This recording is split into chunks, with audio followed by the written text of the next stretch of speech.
வணக்கம். இது people English series. இந்த வீடியோல நாம காசெட்டிவ் ஹேவ் பத்தி டீட்டெயிலா தெரிஞ்சுக்க போறோம். காசெட்டிவ் அப்படின்னா என்ன? காசெட்டிவ் ஹேவை எங்கெல்லாம் யூஸ் பண்ணணும்?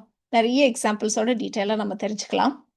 பொதுவா ஹேவ் அப்படின்ற வார்த்தையை பொசெஷனை குறிக்கிறதுக்கு நாம இத்தனை நாள் யூஸ் பண்ணிட்டு இருந்தோம். என்கிட்ட இருக்கு, ஐ ஹாவ் அ கார் இந்த மாதிரி சொல்றதுக்கு. அடுத்தது இது ஆக்ஸிலரி வெர்பா பெர்ஃபெக்ட் டென்ஸ்ல எல்லாம் யூஸ் பண்ணுவோம் இல்லையா? ஐ ஹவ் ரீச்டு தேர், நாங்க போயிட்டேன் அந்த மாதிரி சொல்றதுக்கு யூஸ் பண்ணோம். இதுல இந்த காசெட்டிவ் ஹேவ்னா என்ன அப்படின்றத பத்தி நம்ம டீட்டெயில்டா பார்க்க போறோம். பொதுவா காசெட்டிவ் ஸ்ட்ரக்சர் அப்படின்னு சொல்லலாம். ஒரு விஷயத்த நாமளே செய்யாமல் அடுத்தவங்கள வச்சு அந்த வேலையை செய்யறத நம்ம வந்து காசெட்டிவ் ஸ்ட்ரக்சரை யூஸ் பண்ணி தான் இங்கிலீஷ்ல சொல்லுவோம். ஸோ அடுத்தவங்கள செய்ய வைக்கிறதுனா எப்படி? ஒண்ணு காசு குடுத்து செய்ய வைக்கலாம். இன்னொன்னு அவங்கள தாஜா பண்ணி அன்பா சொல்லி செய்ய வைக்கலாம். 3வது அவங்கள மிரட்டி செய்ய வைக்கலாம். ஸோ இந்த மாரி டிஃபரெண்ட்டா நம்ம நெறைய விதமா செய்ய வைக்கலாம் இல்லையா? ஸோ இதுக்கெல்லாம் நெறைய வார்த்தைகள் இருக்கு. நெறைய காசெட்டிவ் வெர்ப்ஸ் இருக்கு. அதுல நம்ம ஹேவ் பத்தி தான் நம்ம இன்னைக்கு டீட்டெயில்டா பார்க்க போறோம். ஸோ அடுத்தவங்கள செய்ய வைக்கிறது நம்ம சொன்னோம் இல்லையா? ஸோ சின்னதா ஒரு எக்ஸாம்பிள் எடுத்துக்கலாம். நெறைய வேலைகளுக்கு நம்ம அடுத்தவங்கள சார்ந்து இருப்போம். காசு குடுத்து அடுத்தவங்கள செய்ய வைக்கிறது. இப்போ ஃபார் எக்ஸாம்பிள் ஒரு கார்ல ஒரு சின்ன பிரச்சனை. ரொம்ப சின்ன பிரச்சனை தான் எனக்கே தெரியும். நானே சரி பண்ணி கொண்டேன் அப்படின்னா, ஐ ஃபிக்ஸ்டு த கார் அப்படின்ட்டு சாதாரணமான ஸ்ட்ரக்சர்ல நம்ம சொல்லிடலாம். பட் எனக்கு கார பத்திலாம் எதுவுமே தெரியாது. நான் மெக்கானிக்க வச்சு தான் அத நான் சரி பண்ணேன். காசு குடுத்துட்டேன் அதுக்கு. ஸோ அந்த மாரி சொல்றப்போ நம்ம வந்து காசெட்டிவ் ஸ்ட்ரக்சர யூஸ் பண்ணி தான் இந்த சென்டென்ஸ நம்ம சொல்லுவோம். ஆனா நம்ம சாதாரணமா பேசுறப்போ தமிழ்ல, "நேத்து தான் நான் கார சர்வீஸ் பண்ணேன்" அப்படின்னு நம்ம சொல்லுவோம். ஆனா நம்மளே பண்ணியிருக்க மாட்டோம். அத வந்து நம்ம மெக்கானிக் ஷாப்ல குடுத்து தான் பண்ணியிருப்போம். இப்ப அதே மாதிரி ஒரு ஹேர் கட் பண்றதா இருந்தா சலூனுக்கு போய் தான் பண்ணுவாங்க இல்லையா? ஒரு பல்ல புடுங்கணும்னா கண்டிப்பா டென்டிஸ்ட்ட தான் நம்ம போவோம். ஸோ இந்த மாதிரி சர்வீஸ் அடுத்தவங்க கிட்ட போய் தான் நம்ம செய்யணும் அப்படிங்கிற மாதிரியான விஷயங்களை எல்லாம் நாம கண்டிப்பா காசெட்டிவ் ஸ்ட்ரக்சர் யூஸ் பண்ணி தான் நம்ம சொல்லுவோம். இப்போ காசெட்டிவ் ஸ்ட்ரக்சர் அப்படிங்கிறப்போ 2 விதமான ஸ்ட்ரக்சர் இருக்கு. ஒண்ணு வந்து ஆக்டிவ் காசெட்டிவ். அதாவது யார் அந்த விஷயத்த செய்றாங்க அப்படிங்கிறத சேர்த்து சொல்றது. இப்போ நான் இவரை வைத்து இந்த விஷயத்தை செய்தேன் அப்படின்ட்டு யாரு செஞ்சாங்களோ அவங்களையும் சேர்த்து குறிப்பிட்டா அது வந்து ஆக்டிவ் காசெட்டிவ். யார வச்சு செஞ்சேன்னு நான் சொல்லப் போறதில்ல. அந்த வேலை நடந்துருச்சு அப்படின்றத மட்டும், செயலை மட்டும் குறிப்பிட்டு சொன்னேன்னா, அது பாசிவ் காசெட்டிவ். நீங்க எக்ஸாம்பிள்ஸ் பார்க்கிறப்போ இது உங்களுக்கு ஈஸியாவே புரியும். நீங்க இதெல்லாம் மெமரைஸ் பண்ணணுன்ற அவசியம் இல்ல. ஸோ இந்த ஆக்டிவ் காசெட்டிவ், பாசிவ் காசெட்டிவ் 2 பத்தியுமே நம்ம இந்த வீடியோல டீட்டெயில்டா பார்க்க போறோம். ஃபர்ஸ்ட் நம்ம ஆக்டிவ் காசெட்டிவ் எடுத்துக்கலாம். ஸோ ஆக்டிவ் காசெட்டிவ்னா என்ன அப்படின்னா, யார், யாரை வைத்து ஒரு வேலையை செய்தார் அப்படின்றத தெளிவா குறிப்பிடுறது. இதுதான் ஆக்டிவ் காசெட்டிவ் அப்படின்னு நம்ம சொல்லுவோம். ஸோ யாருன்றது சப்ஜெக்ட், யாரை வைத்து அப்படின்றது ஏஜென்ட். என்ன வேலை செஞ்சாங்க? அந்த வேலைய பத்தின வெர்ப் வந்து பேசிக் வெர்ப். பேசிக் வெர்ப்னா என்ன செய்யணும்? வெர்போடைய பேசிக் ஃபார்ம். பிரசன்ட் டென்ஸ்ல அந்த வெர்ப போடணும். அடுத்தது ஆப்ஜெக்ட்ன்னு இருக்கு. அது என்ன? ஆப்ஜெக்ட்னா இந்த இடத்துல பொருள் அப்படின்னு நம்ம தமிழ்ல சொல்லியிருக்கோம். அப்படின்னா ஒரு திங்ஸ் அப்படி அர்த்தம் இல்ல. ஆப்ஜெக்ட்ன்றது டைரக்ட் ஆப்ஜெக்ட், இன்டைரக்ட் ஆப்ஜெக்ட்னா நம்ம சொல்லுவோம் இல்லையா? ஸோ அவ்ளோ கிராமர் வேண்டாம் அப்படின்னா, ஆப்ஜெக்ட்ன்றது என்ன அப்படின்னா, யாருக்கு, யாரை, என்ன, எதை இந்த 4 கேள்வியில ஏதாவது ஒரு கேள்விக்கான பதில் தான் இந்த இடத்துல ஆப்ஜெக்ட். இப்ப எக்ஸாம்பிள்க்கு, நான் மெக்கானிக்க வச்சு என் கார சரி பண்ணேன் அப்படின்னு நம்ம சொல்லணும். பாருங்க, யார்? நான். அதான் சப்ஜெக்ட். யார வச்சு? மெக்கானிக்க வச்சு. அதான் ஏஜென்ட். என்ன பண்ணேன்? சரி பண்ணேன். சரி பண்றதுனா அந்த சர்வீஸ் பண்ணேன், ஃபிக்ஸ் பண்ணேன், ரிப்பேர் பண்ணேன். ஸோ இந்த மாரி நெறைய வார்த்தைகள் இருக்கு. இப்ப நான் ஃபிக்ஸ் பண்ணேன் அப்படின்னா, ஃபிக்ஸ் அப்படின்றது தான் இந்த இடத்துல வெர்ப். அடுத்தது நம்ம என்ன சொன்னோம்? ஆப்ஜெக்ட் சொன்னோம். யாருக்கு, யாரை அந்த கேள்விகள் இங்க இல்ல. என்ன, எதை? காரை இல்லையா? அப்போ ஆப்ஜெக்ட் வந்து த கார். இப்படி தான் நம்ம சென்டென்சஸ் ஃப்ரேம் பண்ண போறோம். ஸோ இதோடைய மீனிங் தெரிஞ்சாலே நம்ம சென்டென்சஸ் ஈஸியா ஃப்ரேம் பண்ணிடலாம். முன்னாடியே சொன்ன மாதிரி எதையுமே நீங்க மெமரைஸ்லாம் பண்ண வேண்டாம். நீங்க அடுத்தடுத்து பார்க்குறப்போ, இப்போ இன்னைக்கு வீடியோ பார்க்குறீங்க. பின்னாடி ஒரு தடவ இத நீங்க எப்படின்னு தெரிஞ்சுக்கணுமானா, நீங்க ஒரு ஸ்கிரீன்ஷாட் எதுவும் எடுத்து வச்சிருந்தீங்களானா, அப்போ நீங்க இத ரெஃபர் பண்றதுக்கு ஈஸியா இருக்கும் அப்படிங்கிறதுக்காக தான் இந்த மாரி ஃபார்முலாலாம் நம்ம குடுக்குறோம். இப்போ அதே விஷயத்த தான் நம்ம வந்து ஒரு சென்டென்ஸா ஃப்ரேம் பண்ண போறோம். இப்ப இந்த மாதிரி ஹாரிசான்டலா நம்ம ஒரு ஃபார்முலா குடுத்துருக்கோம் இல்லையா? அதுதான் நம்ம இப்படி எழுதியிருக்கோம். நீங்க ஃபியூ எக்ஸாம்பிள்ஸ் பார்த்ததுக்கப்புறம், நீங்களே கூட ஒவ்வொரு எக்ஸாம்பிளுக்கும் வீடியோவ பாஸ் பண்ணிட்டு ட்ரை பண்ணி பாருங்க. ஸோ ஒவ்வொரு தடவையும் இதே மாதிரி எழுதி எழுதி பார்க்கணுன்ற அவசியம் இல்ல. இது ஒரு ரெஃபரன்ஸ் தான். நீங்க வந்து ஒரு கொஞ்சம் எக்ஸாம்பிள்ஸ் ட்ரை பண்ணதுக்கப்புறம், நீங்க ஓனாவே சென்டென்சஸ் ஃப்ரேம் பண்ணுங்க. எல்லாத்துக்குமே ஒரு ஃபார்முலாவ டிபெண்ட் பண்ணி இருக்காதீங்க. சரி, இப்ப இந்த சென்டென்ஸ எப்படி ஃப்ரேம் பண்றதுன்னு பார்க்கலாம். ஸோ யார்? நான். சப்ஜெக்ட் வந்து ஐ. சரி செய்தேன் பாஸ்ட் டென்ஸ்ல இருக்கு. அதனால இந்த இடத்துல நம்ம ஹேட்ன்னு யூஸ் பண்ண போறோம். அடுத்தது யாரை வைத்து இந்த வேலையை செஞ்சோம்? மெக்கானிக்க வச்சு. அப்ப ஏஜென்ட் வந்து த மெக்கானிக். என்ன பண்ணும்? ஃபிக்ஸ் பண்ணும்.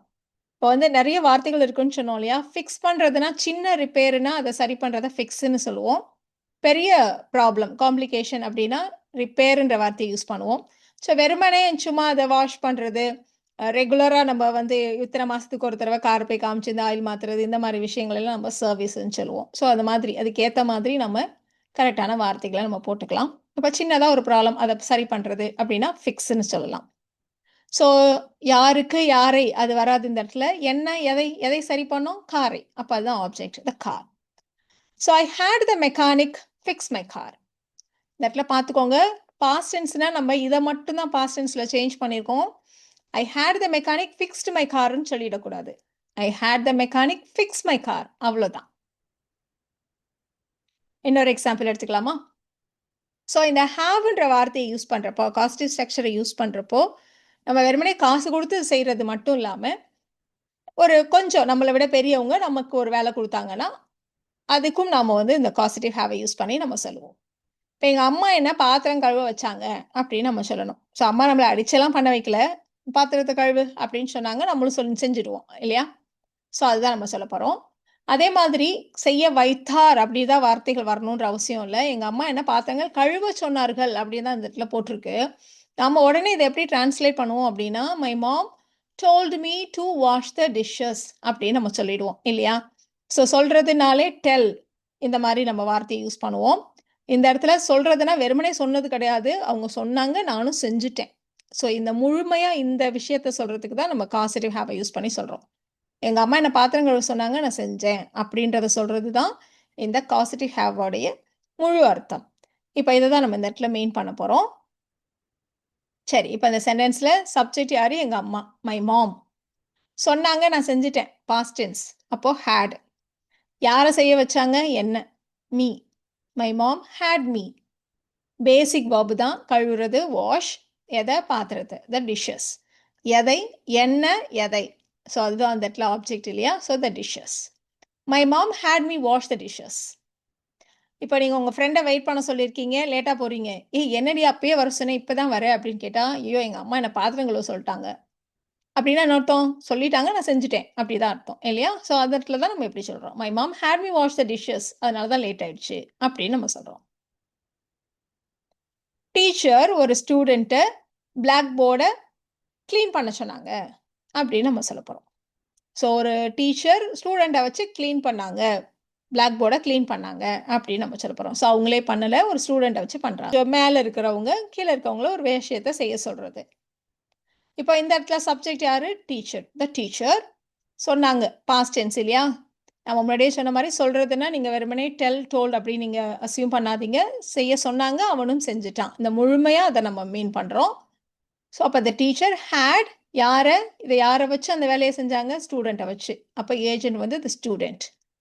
ஸோ பிளாக் போர்ட கிளீன் பண்றது. எரேஸ்ன்ற வார்த்தைய யூஸ் பண்ணலாம். இல்ல கிளீன்ன்ற வார்த்தைய கூட யூஸ் பண்ணலாம். நெறைய பேர் ரப்ன்ற வார்த்தைய யூஸ் பண்ணுவாங்க. அது வந்து நேட்டிவ் ஸ்பீக்கர்ஸ் கிட்ட அவ்ளோ காமன் இல்ல. அதனால எரேஸ் இல்லன்னா கிளீன்ன்ற வார்த்தைய நம்ம யூஸ் பண்ணலாம். So the teacher had the student clean the board. The teacher had the student clean the board. சரி, இப்ப நாம ஒருத்தவங்க ஊர்லேருந்து வராங்க. அவங்கள நம்ம அழைக்க போறதா இருந்தோம். பட் நம்மளால முடியல. அத நம்ம ஃபோன்ல சொல்றோம். "ஐயய்யோ! அப்ப நீ வரமாட்டியா?" அப்படின்னு கேட்டா, "ஏய் கவலைப்படாத.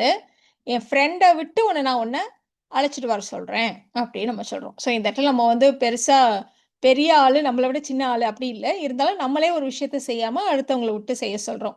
ஸோ இந்த ஹேவ் உடைய அட்வான்டேஜ் இதுதான். ஸோ காசு குடுத்து செய்றது, இந்த மாரி அடுத்தவங்கள யாரையாவது விட்டு செய்ய சொல்றது. ஸோ 2க்குமே நம்ம இந்த ஹேவ யூஸ் பண்ணலாம்.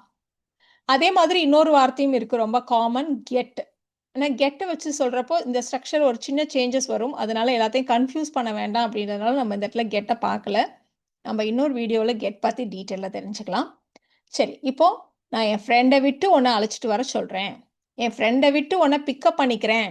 இப்படிதான் நம்ம சொல்லப் போறோம். ஸோ நானே செய்யாமல் என் ஃப்ரெண்ட விட்டு பண்ண சொல்லப் போறேன். அவளும் பண்றா. ஸோ இதில் பாருங்க ஃபியூச்சர் டென்ஸ் செய்வேன் செய்கிறேன் அப்படி நம்ம சொல்கிறோம். ஸோ அதனால வில் ஹாவ்னு நம்ம யூஸ் பண்ண போகிறோம். இந்த இடத்துல ஹாவ் ஹேஸ் ஹேடுன்னு நம்ம பேசிக்காக போட்டிருக்கோம். நீங்கள் டென்ஸுக்கு ஏற்ற மாதிரி கரெக்டாக போட்டுக்கோங்க. ஸோ சப்ஜெக்ட் நான் தான், ஐ. வில் ஹாவ் ஃபியூச்சர் டென்ஸ்ன்றதுனால ஐ வில் ஹாவ் யாரை, என்னுடைய ஃப்ரெண்டை. I will have my friend pick you up, உன்னை நான் கூப்பிட்டுக்கிறேன். ஸோ யாரை யாருக்கு அப்படின்றதுக்கான ஆன்சர் தான் நம்ம ஆப்ஜெக்ட் நம்ம சொன்னோம். பட் இந்த ஆப்ஜெக்ட் இந்த இடத்துல போட முடியல, ஏன்னா இந்த பிக்கப்க்கு நடுவில் அந்த ஆப்ஜெக்டை கொண்டு வரணுன்றதுனால இது இங்கே கொண்டு வந்துட்டோம். I'll have my friend pick you up. I'll have my friend pick you up. நான் என் ஃப்ரெண்டை விட்டு ஒன்று நான் அழைச்சிக்கிறேன். I'll pick you up அப்படின்னா நான் வந்து ஒன்று அழைச்சிக்கிறேன்னு அர்த்தம். என் ஃப்ரெண்டை விட்டு அழைச்சிக்கிறேன் அப்படின்னா I'll have my friend pick you up. எவ்வளோ நல்லா இருக்கு இல்லையா இந்த ஸ்ட்ரக்சர்? இப்போ என்னுடைய அசிஸ்டன்ட் கிட்ட சொல்லி கேட்ரிங் சர்வீஸ்க்கு நான் ஃபோன் பண்ண சொல்கிறேன். ஸோ நானே ஃபோன் பண்ண போகிறதில்ல, எனக்கு ஒரு வேலை இருக்குது, நான் பிஸியாக இருக்கேன். கேட்ரிங் சர்வீஸ்க்கு ஃபோன் பண்ணணுமா, சரி என்னுடைய அசிஸ்டண்ட்டை விட்டு ஃபோன் பண்ண சொல்கிறேன் அப்படின்னு நம்ம சொல்ல போகிறோம். So I'll tell my assistant to call the catering service அப்படின்னு நம்ம சொல்ல போகிறதில்ல. அதுக்கு பதிலாக நம்ம இந்த காசிட்டிவ் ஹேவை வச்சு சொல்ல போகிறோம். ஸோ நானே செய்ய போகிறதில்ல இந்த வேலையை, என் அசிஸ்டண்ட்டை செய்ய சொல்கிறேன் அப்படிங்கிறப்போ அசிஸ்டன்ட் செஞ்சுடுவாங்க அப்படின்றதான் அர்த்தம் இதுக்கு. ஸோ நான் சொன்னால் மட்டும் இருக்கு அதோட முடிய போகிறதில்ல, நான் சொல்லுவேன் அவங்களும் செஞ்சுடுவாங்க அப்படின்றத தான் நம்ம சேர்த்து மீன் பண்ணுறோம். ஸோ சப்ஜெக்ட் ஐ, செய்ய சொல்கிறேன், இனிமேல் தான் செய்ய போகிறாங்க இல்லையா, future tense. So I will have யார் செய்ய போகிறா, என்னுடைய assistant, my assistant. I'll have my assistant என்ன செய்ய போகிறாங்க, ஃபோன் பண்ண போகிறாங்க. ஸோ அதுதான் பேசிக் வேர்ப் வந்து கால். ஸோ யாருக்கு யாரை அப்படின்னு நம்ம சொன்னோம். ஸோ யாருக்கு ஃபோன் பண்ண போகிறாங்க, இந்த கேட்ரிங் சர்வீஸ்க்கு. ஸோ அதுதான் object. So I'll have my assistant call the catering service. I'll have my assistant call the catering service. இதை நானே கால் பண்ண போகிறேன்னா I'll call the catering service நம்ம சொல்லி முடிச்சிடலாம். நான் பண்ண போகிறதுல அவரை பண்ண சொல்கிறேன் அப்படின்னு சொல்கிறப்ப I'll have my assistant call the catering service. இப்போ உங்களுக்கு ஒரு பேக்கேஜ் வந்திருக்கு, உங்களை வந்து வாங்கிக்க சொல்கிறாங்க. ஐயோ இல்லை நான் வெளியில் இருக்கேன், என்னால் இப்போ வந்து வாங்க முடியாது அப்படின்னு நம்ம சொல்கிறோம். அப்போ ப்ளீஸ் நான் இல்லைனா அனுப்பிச்சிடுவேன், திருப்பி அனுப்பிச்சிடுவேன், யாரையாவது விட்டு இதை வாங்கிக்கிறீங்களா அப்படின்னு கேட்குறாங்க. ஸோ யாரையாவது அனுப்பி யாரையாவது விட்டு இந்த பார்சலை வாங்கிக்கிறீங்களா, நீங்களே பண்ணாட்டி வேற யாரையாவது அதை செய்ய சொல்கிறீங்களா அப்படி கேட்குறோம். அப்போ நம்ம கான்ஸ்டிவ் ஸ்ட்ரக்சரை தான் யூஸ் பண்ணணும் இல்லையா. இதை நம்ம கான்ஸ்டிவ் ஸ்ட்ரக்சர் வச்சு இப்போ சொல்ல போகிறோம். இப்போது சப்ஜெக்ட், அதுக்கு முன்னாடி இதை வந்து கொஷன் ஃபார்மில் சொல்லணும் இல்லையா. ஸோ அப்போ வந்து கொஞ்சம் ப்ளீஸ் அப்படின்னு சொல்கிற மாதிரி கேட்கணும். அப்போ குட் யூ ப்ளீஸ் அப்படின்னு நம்ம சொல்லணும். அடுத்தது காசிட்டிவ் வேர்ப், காசிட்டிவ் ஹேவ் இந்த இடத்துல யாரையாவது. அப்போ ஏஜென்ட் வந்து சம் ஒன், நான் யாரை நம்ம டிசைட் பண்ணலை. ஸோ அப்போ could you have someone collect the package, could you have someone pick up the package, ரெண்டு விதமாகவும் சொல்லலாம்.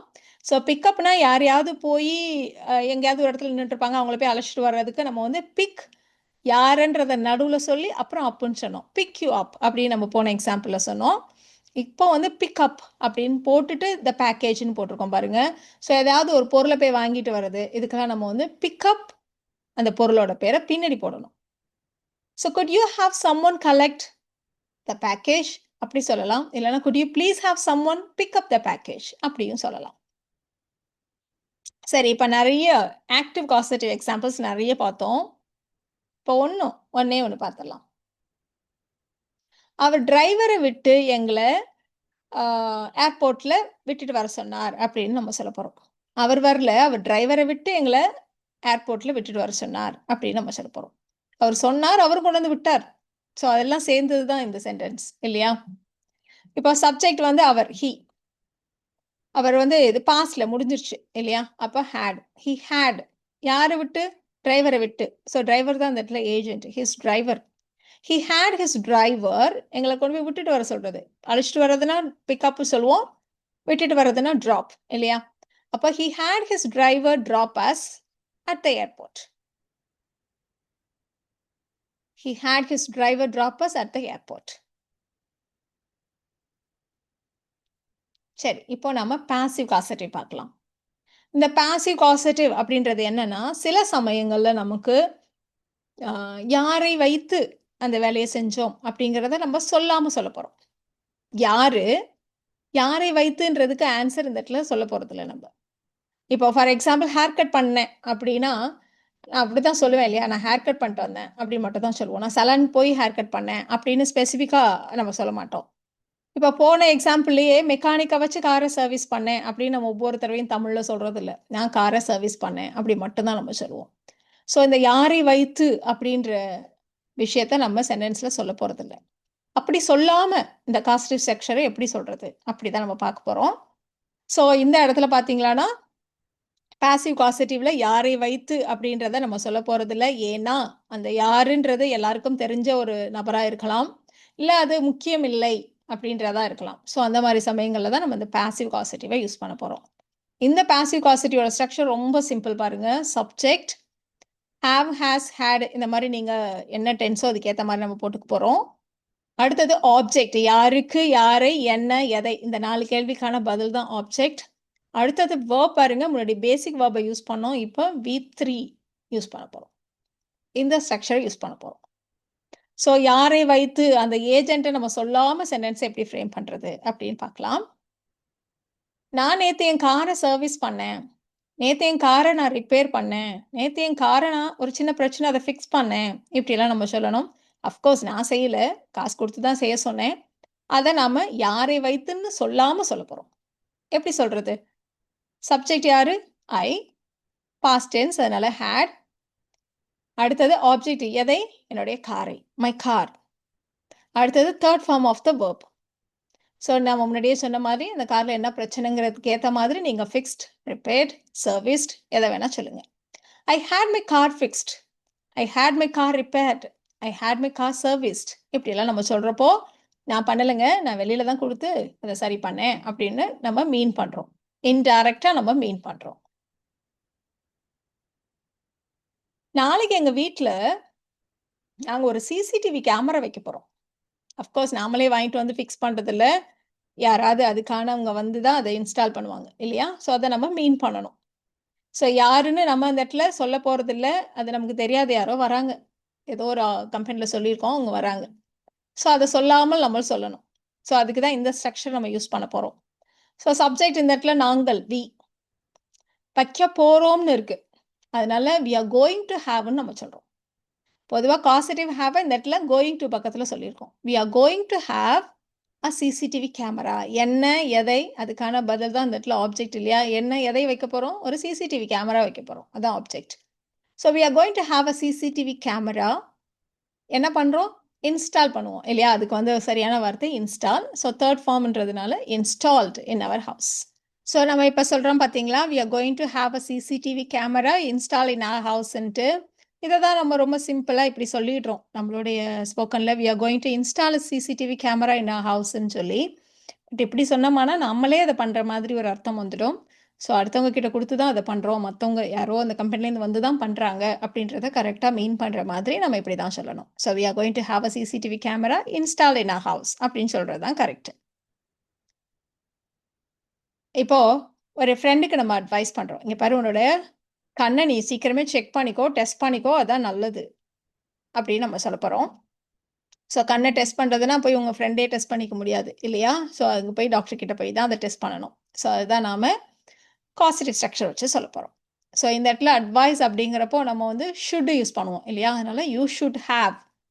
You should have. இந்த இடத்துல ஹேவ்ன்றது காசெட்டிவ் ஹேவ். அதாவது அடுத்தவங்க டாக்டர் கிட்ட போய் உன் கண்ண டெஸ்ட் பண்ணணும் அப்படின்றது தான் அப்படி நம்ம சொல்றோம். ஸோ யூ ஷுட் ஹேவ் எத? உன்னுடைய கண்ணு. Your ice.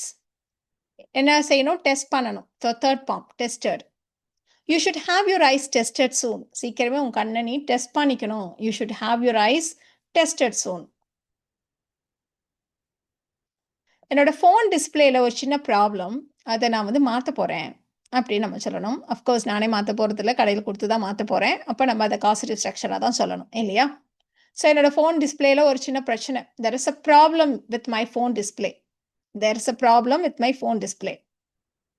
இப்போ நான் அத சேஞ்ச் பண்ண போறேன். போகிறேன்னு இருக்கு. அதனால I am going to. Causative have add பண்ணிக்குவோம். I am going to have the display.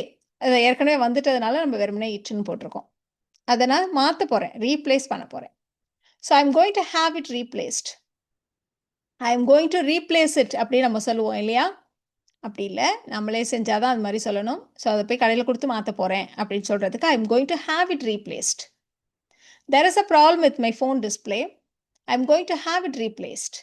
அடுத்த எக்ஸாம்பிள் பார்க்கலாம். நான் என்னுடைய பேர வாக்காளர் பட்டியலில் சேர்த்தேன் அப்படின்னு நம்ம சொல்லணும். அஃப்கோர்ஸ் நம்மளே சேர்க்க முடியாது. அந்த ஆஃபீஸ்ல தான் சேர்ப்பாங்க. நம்ம வெறுமனே அப்ளை தான் பண்ணலாம். இல்லையா?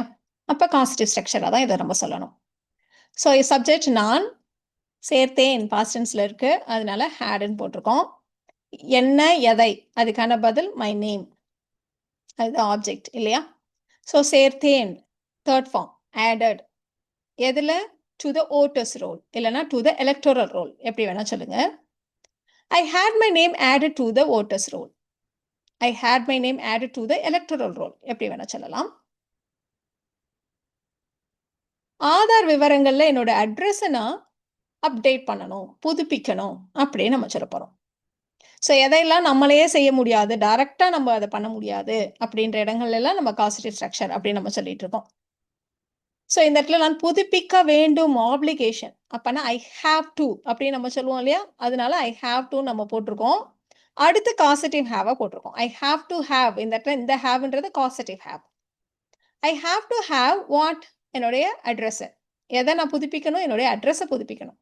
அப்ப I have to have my address updated. புதுப்பிக்கிறதுனா இந்த இடத்துல அப்டேட்டட். எதுல? என்னுடைய ஆதார்ல. In my Aadhaar. I have to have my address updated in my Aadhaar. இப்போ நாம நிறைய எக்ஸாம்பிள்ஸ் பார்த்தோம் இல்லையா? இந்த சென்டென்சஸ் எல்லாம் நீங்க ட்ரை பண்ணுங்க. நிறையவே எக்ஸாம்பிள்ஸ் இருக்கு நீங்க ட்ரை பண்றதுக்கு. உங்களுக்கான ஆன்சர்ஸை நான் நாளைக்கு வீடியோல போஸ்ட் பண்றேன். நீங்க அதில் செக் பண்ணிக்கலாம். இப்போ நேத்தைய வீடியோல கேட்ட சென்டென்சஸ் அதுக்கான ஆன்சர்ஸை நீங்க செக் பண்ணிக்கலாம். ஸோ இந்த வீடியோல நாம இந்த காசிட்டிவ் ஹேவ் பத்தி டீட்டெயில்டா பார்த்தோம் இல்லையா? ஸோ இந்த காசிட்டிவ் ஹேவ் இல்லாம நம்ம நிறைய வெர்ப்ஸ் இருக்கு. அதுலயும் ரொம்ப காமன் ஸ்போக்கன்ல கெட். ஸோ அதை எப்படி யூஸ் பண்றது அப்படின்றத நம்ம நெக்ஸ்ட் வீக்ல ஒரு வீடியோவா பார்க்கலாம். Thank you so much.